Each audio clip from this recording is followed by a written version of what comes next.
Hello and welcome you all to the 16th lecture of the NPTEL course Electroweak Interactions in the Standard Model of Particle Physics. Now we are actually talking about subsymmetry transformations which will operate on the different fields with which we actually going to write the Lagrangian and which are going to define how to write their interactions. And in this process we are identifying that these symmetry transformations can be associated with some groups, and today we are going to take it up a little more and define something called what can be the generators of a group and what can be possible representations of a group, which are also pertaining to some of the things that we will require when we write the standard model Lagrangian. Okay, so let us get started and let us look into where we stopped. So, you remember that in the last lecture we basically identified how exactly this translation and rotation operators actually look like. So, for example, when we considered the spatial translation, that operator actually took the form of u a is equal to e to the power minus I p hat a, where p hat is essentially the momentum operator which is I del x in one dimensional case, and time translation operator that actually took the form like u t a is equal to e to the power I h hat t a, where h is essentially the Hamiltonian. Okay.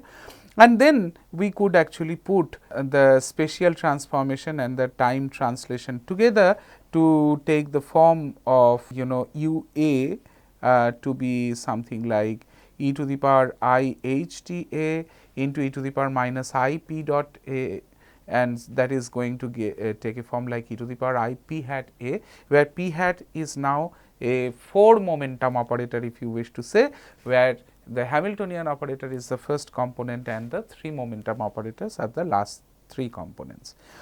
Similarly, we tried to find that what will be the form of the rotational operator, right. So, the definition of the rotational operator was essentially which rotates a state, say for example, and takes you from p to p prime, and it must be represented by a rotation matrix r theta, and then we saw that it basically once again had the properties of forming a Lie group, because it actually has all the properties of identity, inverse, closure property, associativity and so on and so forth. And then we sort of tried to find out the explicit expression of how exactly the rotation operator looks like, and we saw that if you are writing the operator in terms of the z axis rotation, then it will be e to the power minus I j z theta, where j z is essentially the rotation operator which is given by minus of I d d theta z in quantum mechanics that we know of, and generically saying that for arbitrary rotation the form was e to the power minus I j dot theta, where once again I mean it is better to write j hat because this j hat is essentially the generic rotational operator that you can think of. Okay, so this is the form of the rotation by which you can transform different states. So, these are examples of unitary operators, but so the spatial translation or the rotations etc. But let us choose the simplest rotational group or unitary group, so to say, and which we will call U1. Now, what is U1? Suppose we consider the solution of mod of z square equal to 1, and then that will give you z equal to e to the power minus I theta, right. So, if you have that, you can check that all such numbers z is equal to e to the power minus I theta, where theta can take any value, right. This actually forms a group easily. When theta equal to 0, you have the identity. When theta is equal to you can actually have theta and minus theta acting as the inverse of each other, and similarly you can have e to the power minus I theta 1 into e to the power minus I theta 2 is equal to e to the power minus I theta 1 plus theta 2 and so on, the closure property. So, therefore, this will form a group that is actually very interestingly true, but at the same time you can also think that it can be represented by unitary 1 cross 1 matrix. It is a trivial matrix, it's not a matrix so to say, but it is a 1 cross 1 matrix, whereas it is actually representing a rotation by a parameter theta. So, it has infinite number of elements, but the rotation is represented by a single parameter theta, and this is what is referred as U1 group. Okay? Very good. Similarly, I can actually say that set up all unitary n cross n matrices that will actually form a group, and that will form a group which I will call UN group. Okay? And where of course, the unitarity is one of the constraints for which this norm of z square equal to 1, for which we did it, and so this transmits more generically to this condition which we have already seen to be obeyed by the special translation or for rotation earlier. So, which is u dagger u is equal to 1.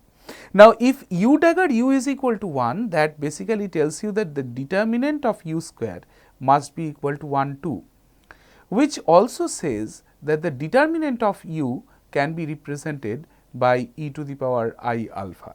Okay? So, this is an interesting property which we would like to remember, that for UN group, the determinant of that n cross n matrix, if we want to say, that will be something like e to the power I alpha, because mod of determinant u square has to be equal to 1. And u dagger u equal to 1 also necessitates that the u inverse must be equal to u dagger, right? I mean, that is very well true. Now, there is an interesting thing that we can do, which is to say that I can divide u in terms of u prime and d in such a way I can write u to be u prime into d, where each entry of d is a diagonal, d is a diagonal matrix, and each entry is e to the power I alpha by n. Now, it is an n cross n matrix. So, therefore, it immediately transmits to the fact that when you calculate the determinant of d, so the determinant of d is going to be what? Because each entry is e to the power I alpha by n, so it will be e to the power I alpha. So, the determinant of d will be determinant of u, which is going to be determined e to the power I alpha. So, in a sense, the part which you have left up, which is this u prime, that must have a determinant 1, right. So, therefore, this u prime thus written actually forms a group by itself. So, to say that if you say that I want to form a I want to see if n cross n matrices, where each of this matrix has this responsibility of satisfying the condition that the determinant of u is equal to 1, will also form a group set of n cross n unitary matrices with u dagger u equal to 1, of course, with determinant of u equal to 1 will form a group by itself, and that group is called special unitary group. And for n cross n matrices, this is what is called SUN group. And this is something that we are going to come back again and again in context of particle physics. Or therefore, what you can say that this division that we did u is equal to u prime into d is nothing but this kind of a bifurcation, that UN is equal to SUN, where SUN is represented by this u prime and the d was nothing but u1. Okay? And it is a trivial thing that we noted before also, that whenever you take a unitary transformation, the norm of that, suppose you take psi to psi prime by this unitary transformation, where psi prime is u psi, then this norm of psi, which is psi dagger psi, that remains the same, following the fact that this is a unitary transformation. So, this is something which I just wanted to give you a generic example beyond the spatial and the rotational example of that we actually did set up. Now, we are going to talk about something very interesting, which is calling the representation of a transformation. So, we have already seen how the space time coordinates transform, but now we would like to know how the fields transform, the quantum fields, because ultimately that is our goal, that we have our Lagrangian which will be consisting of these quantum fields which represents different particles like scalar particles, fermions, spin-half particles which will be constructed of the Dirac spinors, or vector bosons which will be constructed of vector fields or so on. So, the question that we would like to ask is that how these fields will transform under such kind of rotation, say for example. So, this is precisely what I write here, that a quantum field phi x takes basically a position x and basically returns an operator whose eigenvalues can be either a scalar or a vector or a spinor. So, that is the concept of a field. Now, if you think of a spatial rotation, it simply rotates the coordinates of a scalar field, but does not alter the values, right. So, that is what the scalar means, that it remains invariant under coordinate transformation, it just rotates the position coordinates. So, this is what is represented by this kind of a picture, if you wish. So, it is just a rotation of the coordinates. But for example, for vectors, simply rotating the coordinates will not work, right, because one also had to rotate the vector. So, if you have this is the original direction of the vector, you also have to rotate the direction of the vector also. So, therefore, we have to think of how to represent this rotation, say for example, that is one kind of a transformation which forms a group. So, for each of these groups which represents some kind of transformation or translation or something, has to be represented appropriately when to act on scalar fields or fermionic fields or for the vector fields. So, this is what is called the representation of a transformation. So, let us take an example of rotation once more, which we have been talking about. So, suppose a rotation is represented by a matrix r theta, say for example. So, you can always say that the rotation can be rather represented by a square matrix d theta, okay, which actually takes a very similar form as the rotational operator that actually transforms. We saw that the quantum states can be rotated by u theta, which takes a form like e to the power minus I j dot theta. So, this is something which we actually derived right here, right. So, we saw that u theta has this form like e to the power minus j hat theta, which actually rotates your states. Now, the question that I would like to ask is that can we represent this generically by a representation d theta? Then we say yes, we can do that, and the generic form of this representation looks very similar to that of the operator itself. So, d theta will take a form like e to the power minus I j vector dot theta vector. So, this is identical to what we actually wrote, almost like identical to what we wrote like u theta, which was e to the power minus I j hat theta. I just have changed the notation slightly. I have used here j vector instead of the j hat, and I claim that j vector is a square matrix which is a representation of this j hat, right. So, j hat was an operator, and now I basically have a representation of that in terms of a square matrix, and that gives you the d theta, which basically represents your u theta, okay, which is a rotational transformation. And then it is easy to actually derive that these ji's, which are the square matrices which represents the rotational operator, that can be derived in terms of minus of 1 by I d theta I for theta I equal to 0. Now, how to prove this? This is not very difficult to do. Let us do this exercise. So, d theta is equal to e to the power minus I j dot theta. So, if I take the derivative d theta I, then what will come? This will be minus I j I into e to the power minus I j dot theta, which easily says that j I is nothing but minus of 1 by I del d del theta I evaluated when the parameters are actually 0. So, this is a proof of how you can find those metric representations individually. So, I will now state a generic definition of what is a representation of a group G. So, the representation D of a group G is basically a mapping of each of the elements G I belongs to G into a continuous linear operator that acts on some vector space, and this mapping basically preserves the group products, which is like if you have G1 dot G2 is equal to G3, then DG1 multiplied DG2 will give you DG3.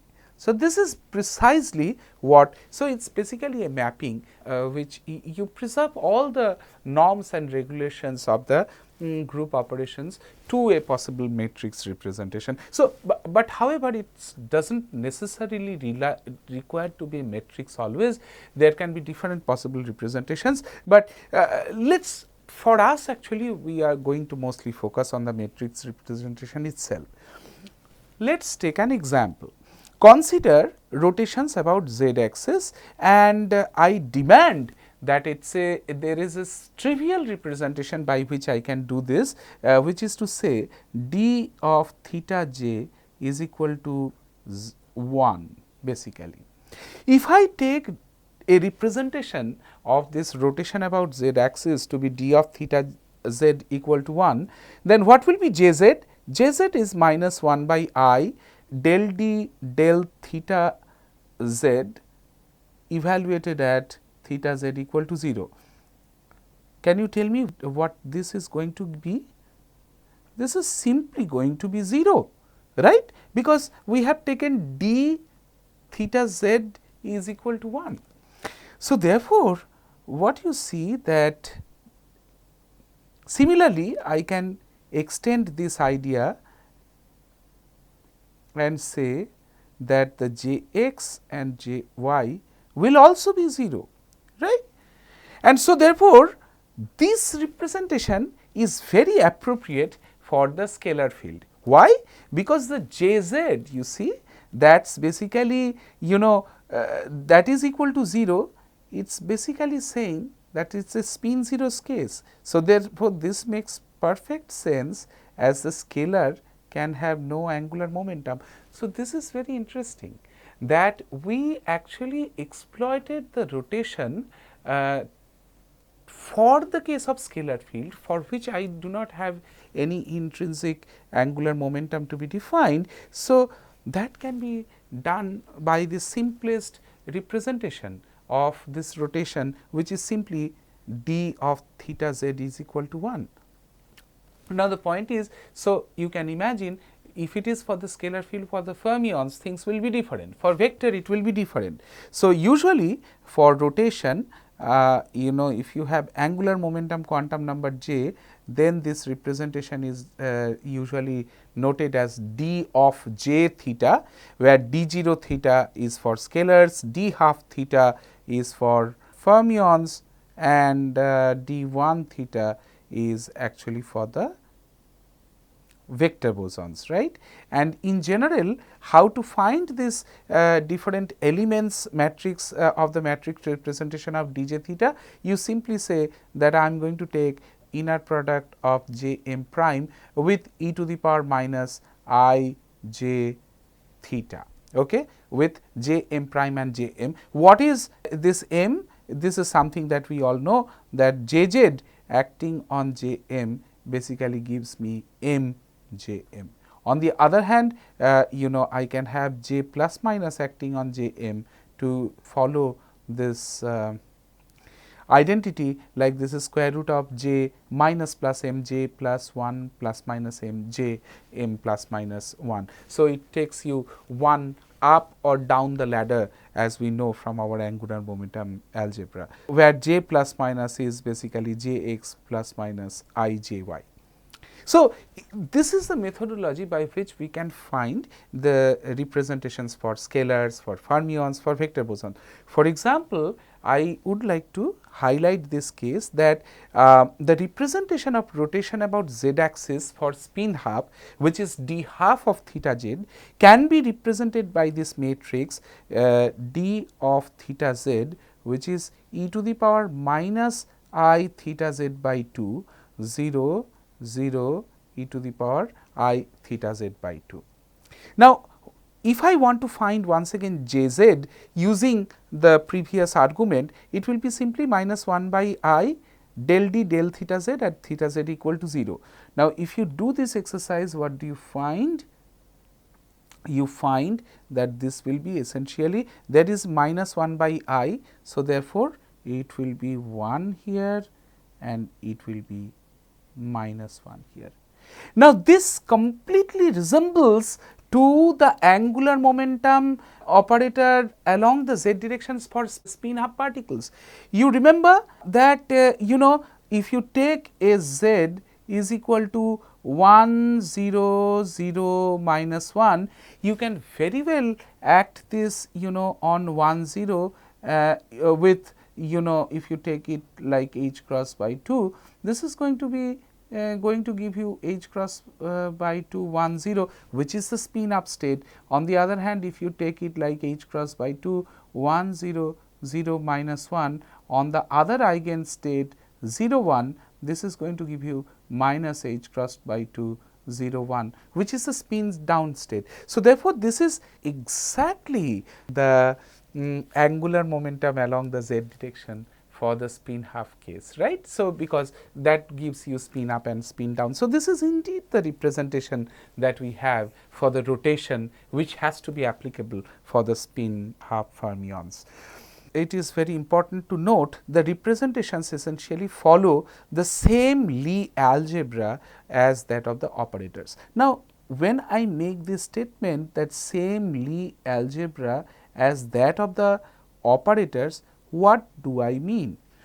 For this, I have to essentially go back and take a look into that what are the generators of a group are.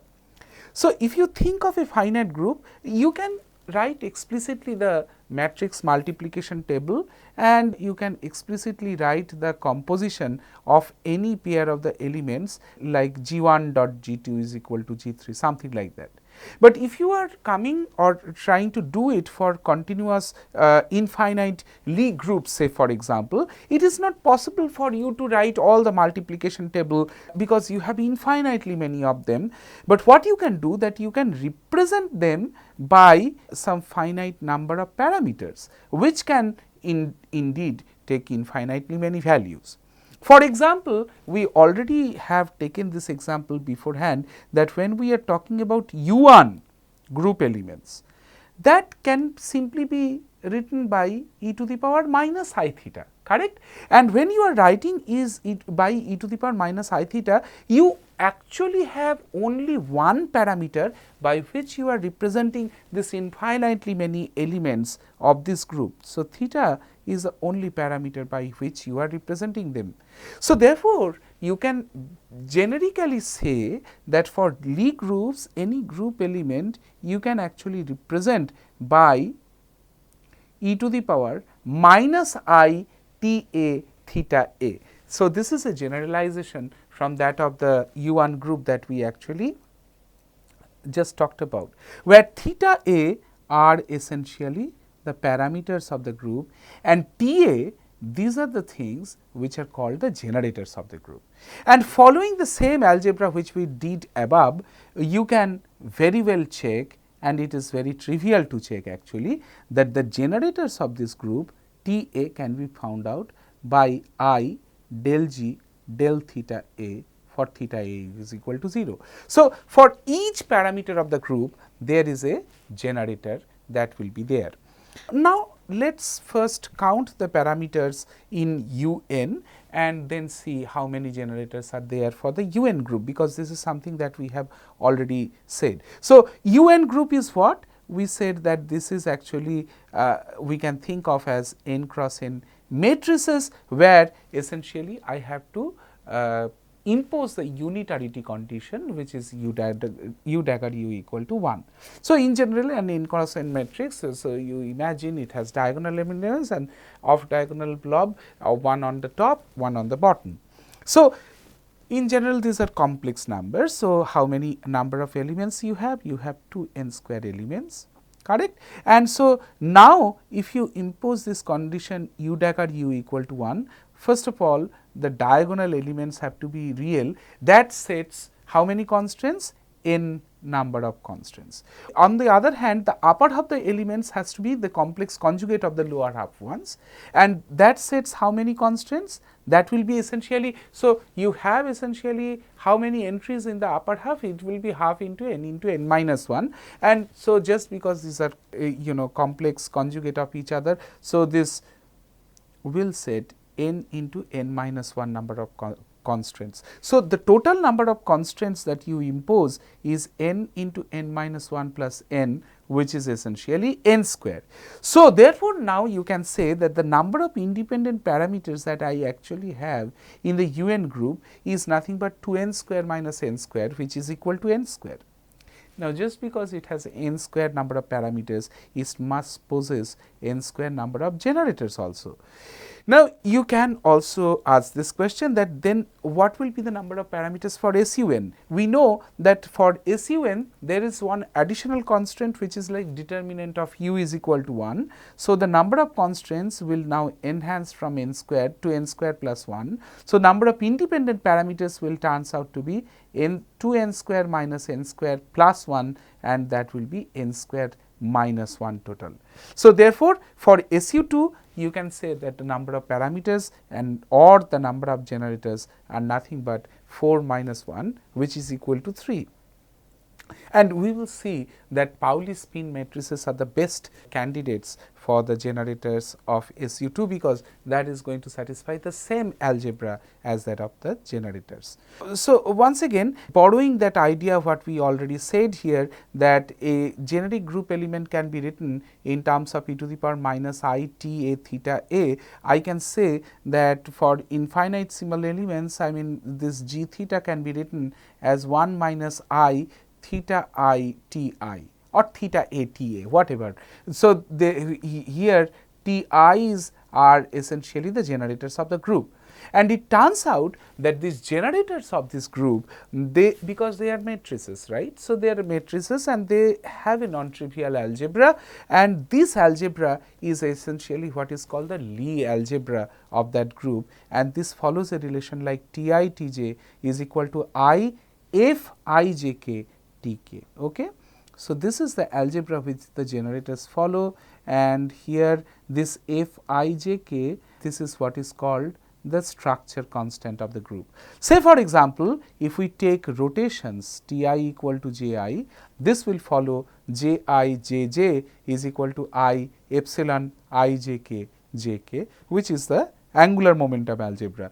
And the algebra should remain essentially the same for the generators of the group, and so therefore, you can think of now the Pauli spin matrices to be appropriate generators for SU2. Now, I just briefly touch upon this last part of the story, where we want to see that how the transformation of the quantum fields actually occur. So, from the point where we actually said that, for example, if you think of translation, the translation will do what? That u dagger a x u a will be x plus a. On the other hand, when you transform u dagger theta on p u theta, this will rotate the p to r theta p. So, now if you want to find out that what happens to suppose the scalar field, I want to find out how exactly this translation affects the scalar field, then you can find out that what happens to this expectation of y phi x y, and you can argue that I think that whatever that is going to happen for y phi x y, that must be equal to y plus a phi of x plus a y plus a. So, translate both the state and the operator by the same vector a, and I therefore expect no change to be seen. I mean, it is a translation for everything. Yeah. And then you say that okay, this y a ket will be u a y, and so therefore this expression is simply y u dagger a phi of x a u a y, and so therefore if you compare on the both side, you can easily see that phi x is nothing but u dagger a phi of x plus a u a, or you can say phi of x plus a is equal to u a phi x u dagger a, or you can say phi of x minus a is equal to u dagger a phi x u a. Okay. So, this is exactly the way the fields will transform under this kind of rotation. So, this is exactly the way the fields, the scalar field will transform. Okay. And however, as we just said right now, that it has to be appropriately balanced with the representation, because for the scalar fields you just rotate them, do not change their magnitude, but for the vector fields we have to change the direction. So, for vector fields, say for example, you have to express the rotation or the translation appropriately via a representation. Like, so you just cannot have, like for the scalar field you just had phi of x minus a, u dagger a phi x u a is equal to phi x minus a, but in general you must have a representation sitting up front for the vector field. So, for vector field you will say that u dagger theta v x u theta must be equal to r of theta v r inverse theta x, where it represents that when you rotate the coordinate from x to r theta x, you actually get the correct position where the field becomes maximum and so on. So, the generic expression for this kind of rotation or translation for the fields, the expression that you should actually have is that u dagger theta phi x u theta must be equal to d theta of phi r inverse theta x, where d theta is an appropriate representation of rotation, for example here. For the scalar case, as we just saw, d theta is equal to 1. So, this is essentially representing the rotation for the case of different fields.